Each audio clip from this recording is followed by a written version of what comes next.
समर vacation start झालं की प्रश्न येतो मुलांना कुठे घेऊन जायचं आणि कुठे नाही. कारण की घरी बसल्या बसल्या ते एवढे बोर होतात की आपल्याला काहीतरी वेगवेगळं शोधून काढावंच लागतं.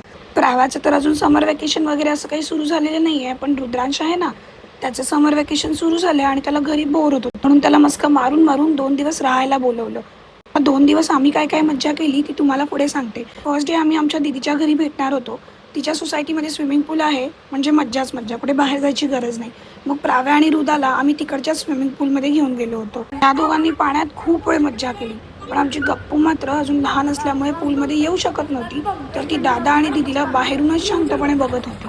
मस्त पूल पार्टी झाली आणि त्यानंतर चेंज वगैरे करून आम्ही घरी परत आलो. घरी आल्यानंतर दोघांनाही डिनरमध्ये त्यांचा फेवरेट डोसा बनवून दिला.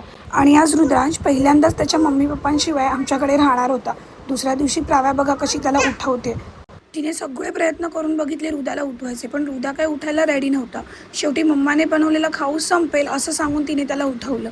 दोघांसाठी छान असे कुरमुऱ्याचे पोहे बनवले होते. ह्याची रेसिपी जर तुम्हाला हवी असेल तर कमेंटमध्ये रेसिपी टाईप करा, तुम्हाला रेसिपी मिळून जाईल. या दोघांचाही ब्रेकफास्ट झाल्यानंतर मस्त त्यांना रेडी केलं आणि बाहेर फिरायला घेऊन गेले. तर नेक्स्ट डे आम्ही काय मज्जा केली, आणि हो, आमच्या गप्पूचं अन्नप्राशनही होतं, तर त्यात काय काय केलं हेही तुम्हाला उद्याच्या व्लॉगमध्ये सांगते. चला, आमचे व्हिडिओज आवडत असतील तर आम्हाला फॉलो करायला विसरू नका. आणि हो, आय होप तुमचाही दिवस छान गेला असेल.